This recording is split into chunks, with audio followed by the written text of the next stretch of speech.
And so, as mentioned, next up, and the last one before the pause, Kristof Gazso from Netherlands, who's going to talk about the past, the present, and the future of crypto wallets. Let's welcome him.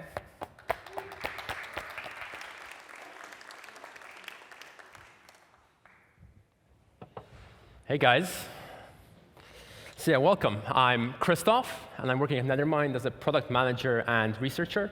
And I'll be trying to talk to you a bit today about, as the title mentions, the past, the future, past, the present, and then the future of crypto wallets. So let's get started. Oh, that's not the button. This is the button. That's not the button. Oh, that's the button. There we go. So right, I'll start a bit off with the basics of crypto wallets, just so that we are on the same page. Then I'll lead you through how this all began, how we got started with wallets. Then I'll talk a bit about what processes are currently undergoing and what inventions are happening right now in this space. And then finally, I'll speculate a bit on what we might see in the future. Right, so let's start with the basics. What actually is a wallet? A wallet, very simply put, is a piece of software that stores and manages your private key.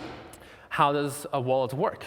Well, a wallet usually does what I just mentioned before, storing and managing your private key, but it also tries usually to show you a nice UI where you can see your balance, your ERC20 tokens. And when you go to a dApp and you want to transact something, it's going to take care of the process of taking that transaction, signing it, and sending it to the blockchain. All right, so we talked a bit about the basics. Let's walk through the past of crypto wallets. How did we get here? Well, it all started with so-called EOA wallets. EOA is a very funky technical crypto term, but it actually stands for externally owned accounts. And this simply means private key wallets. So most wallets that people have today, they're EOA wallets. Things like MetaMask, Rainbow, all the things you're very familiar with. And they're usually accompanied by a so-called seed phrase. This seed phrase derives into a special private key, and that is what actually has control over your wallet. The first EOA account and the first wallet to ever come into existence is called Bitcoin QT. Later known actually as Bitcoin Core, which you guys might be a bit more familiar with. Bitcoin QT was the first Bitcoin wallet. You had this very basic, simplistic UI where you could send coins, receive coins, see your past transactions. And actually, in addition to this, it also ran a full node of Bitcoin. So this means that in order to transact, you had to sync from Genesis to the head of the chain. Now, at the time, this wasn't a big deal because Bitcoin was only a few gigabytes in size, but as you can imagine, these days, that's not really possible. And then at about 2014, 2015, came a sort of revolution with hardware wallets. Trezor was the first one to come up with the hardware wallet idea, and they thought, hey, we have this really nice software wallet, we have Bitcoin Core, but there's a problem. Since all your data and all your private keys and all your security features are stored in your computer, and your computer is not that difficult to get access to, it would be a lot safer if we took that private key and we put it into a special hardware device, which is not accessible directly from the computer. And this really gave a lot more security to the users of Ethereum, because now they could be sure that no sort of hack on their computer would ever give access to their wallet and their funds. But I think the most important revolution actually came with smart contract wallets. So smart contract wallets are a completely different type of wallet to EOA.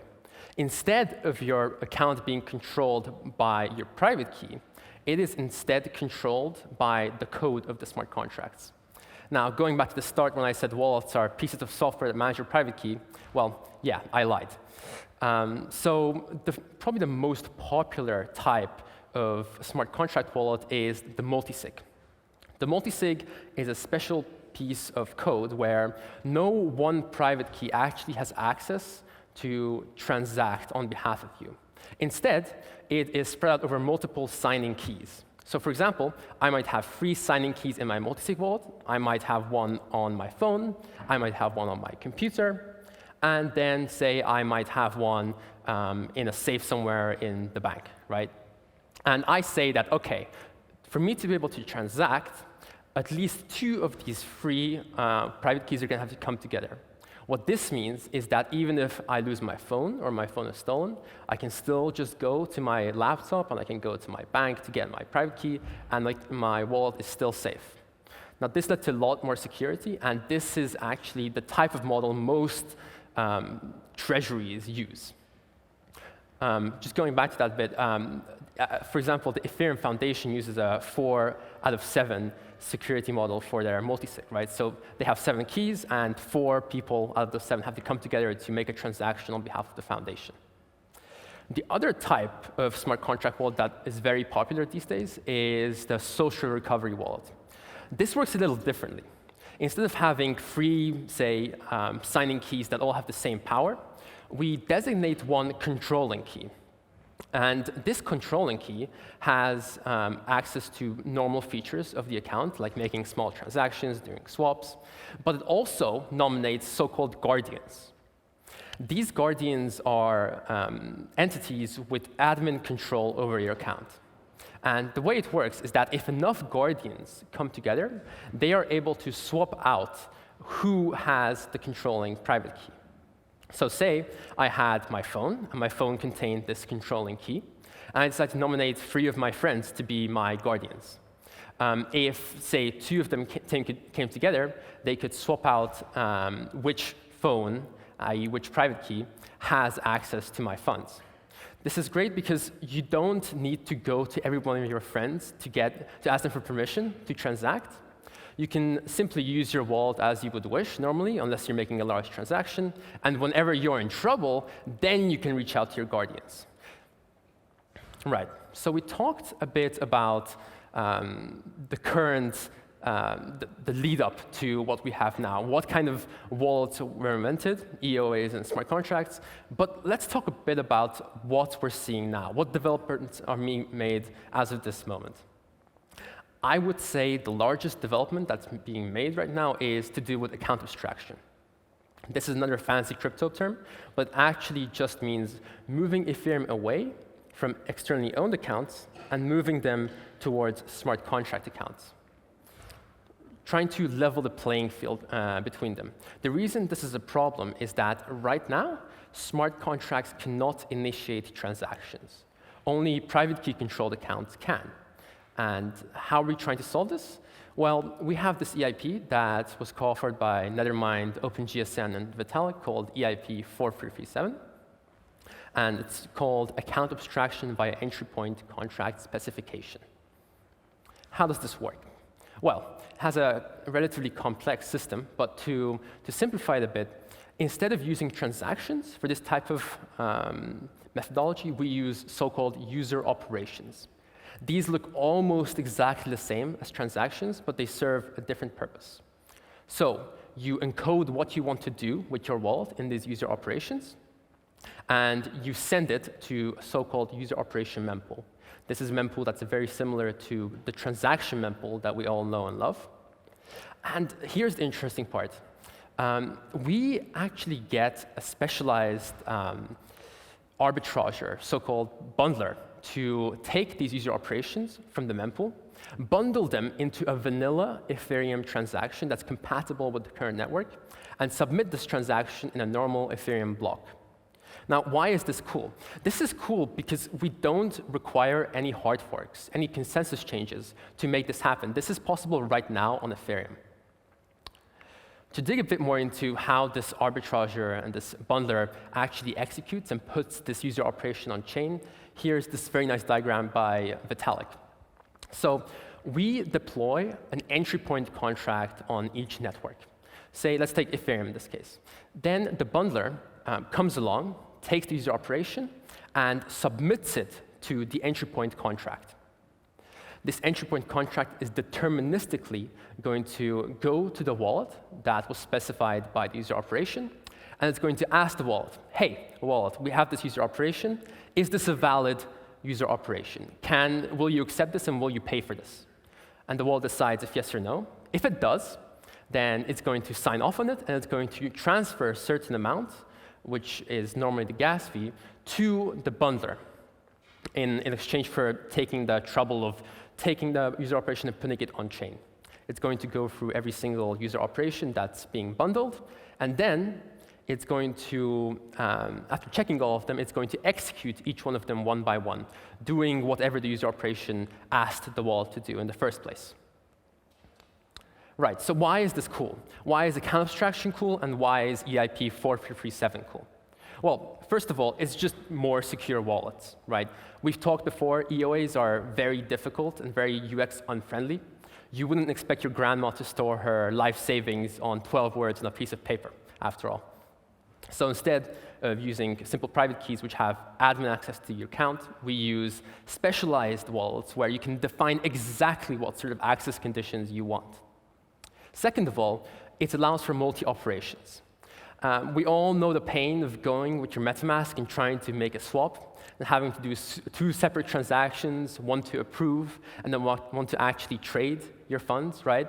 Well, smart contract wallets and account abstraction solve that problem because you no longer have to make it 2 separate transactions. Your wallet can execute both or any number of transactions in the same, at the same time, atomically. Third of all, paymaster sponsoring.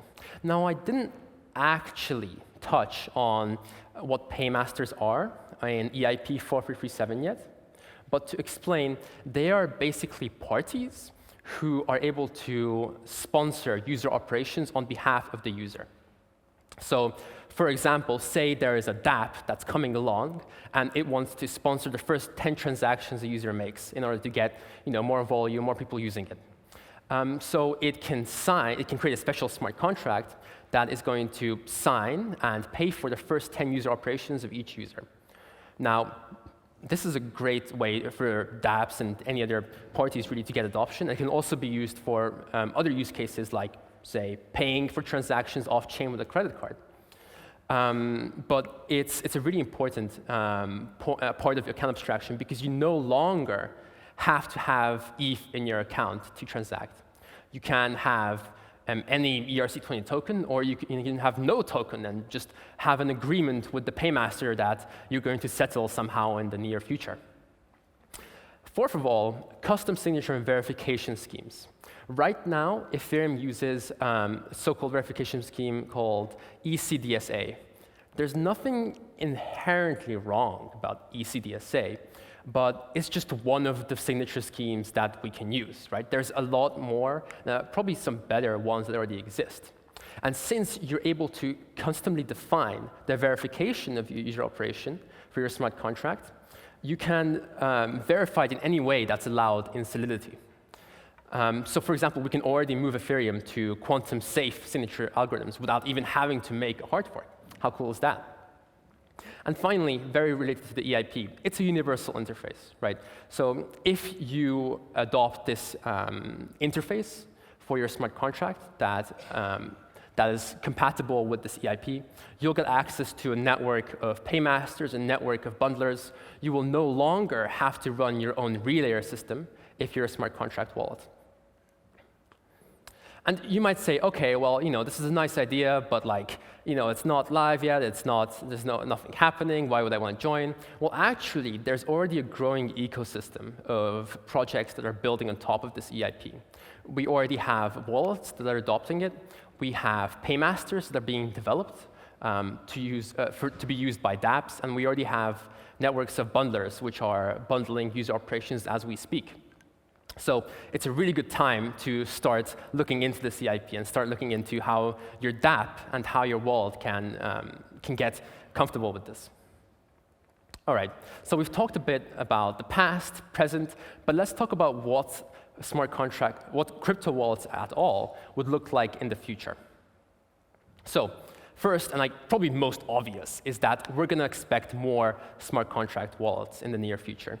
Especially with the advent of layer 2s and all of that scaling, we're going to see a drastic reduction of transaction fees in layer 2 networks. And this is going to mean that the drawbacks of smart contract wallets, namely the higher gas fees, are going to pretty much disappear. And I expect the next generation of crypto wallets to really be 100% smart contract based.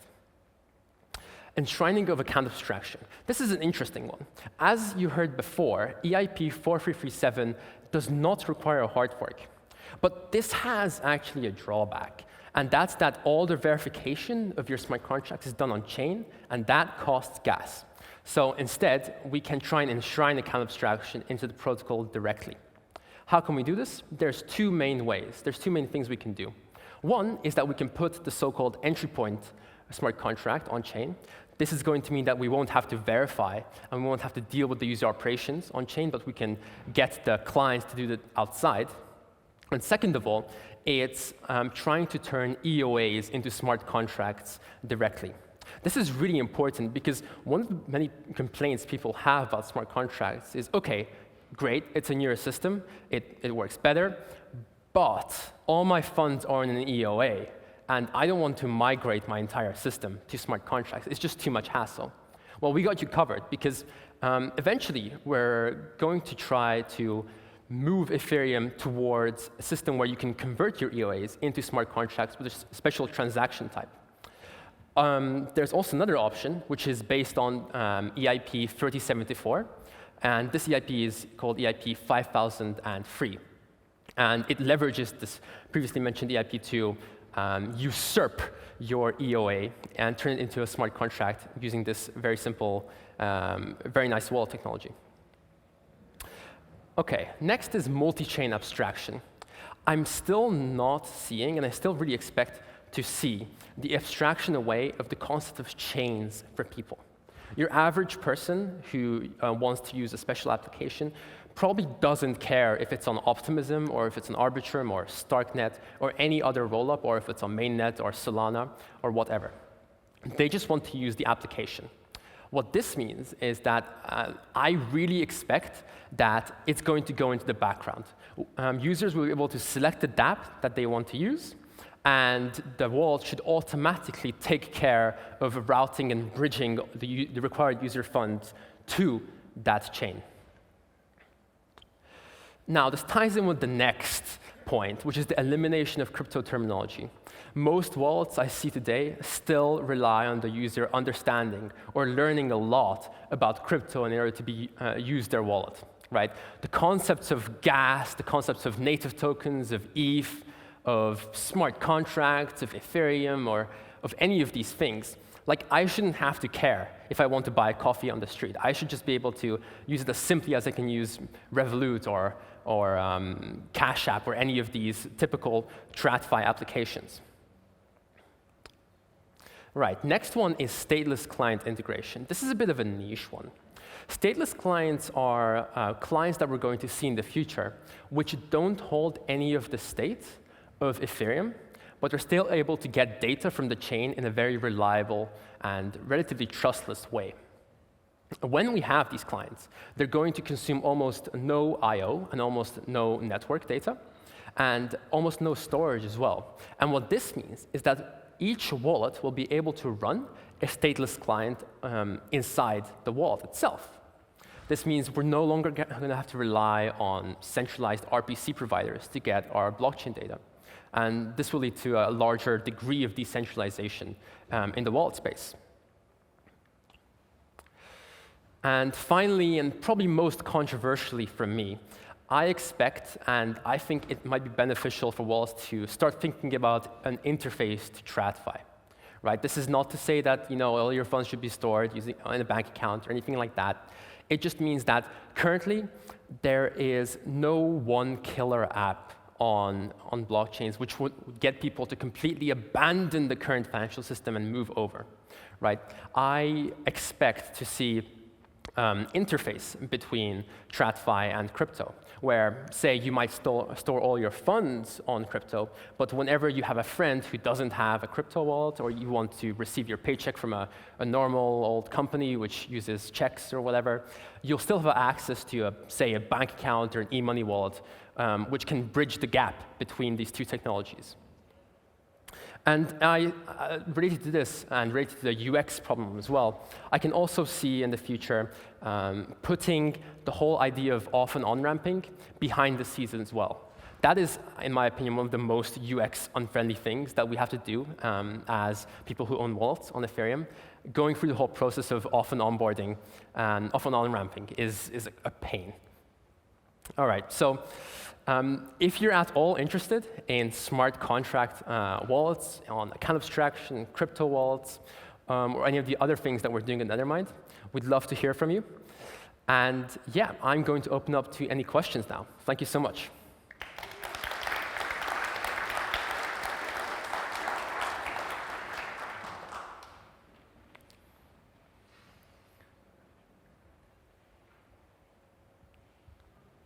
Okay, we have time for 1 or 2 questions.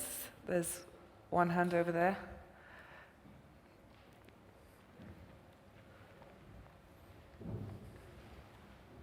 Hey there, thanks for the talk. I'm Max from Ultimate.Money, and we definitely feel the same way about a lot of these topics. Can you maybe just clarify, like, how does Nethermind see their role in this? And I know Nethermind is a client builder, so maybe you can just talk briefly on that.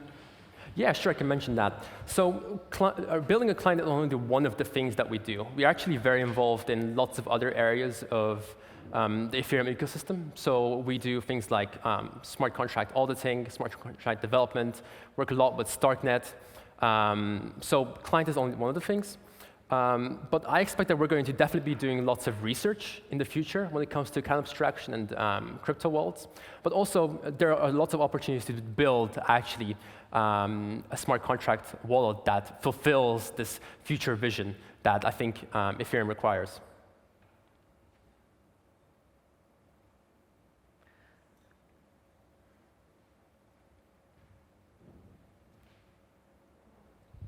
So thank you so much. That was super interesting and solving some of the problems that I'm having, so great to see.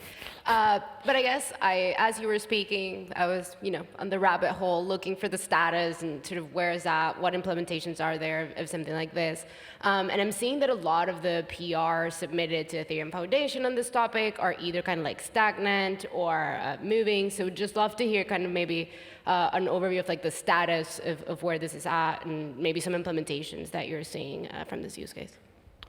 Right, so there's already quite a few implementations that we have related to account abstraction and this EIP. I obviously mentioned before the few of the wallets and the few of the paymasters that are already building on top of this. But as Nethermind and as OpenGSN, the team working on making this happen, we already have client implementations for bundlers, right? So, for example, you could run your Nethermind client, and you could set it in a config in a way that it would take user operations from the mempool and bundle them using your private key, right? So we've already built lots of tooling for this, and the rest of the community is also building lots of tooling. But yeah, I think there's already a few wallets that have launched in alpha which use this. I think StackUp is one of them. There might be some others, but I can't recall right now. Okay, well, Kristof, thank you so much. We're going to take a quick break, and we'll be back at 4. Thank you.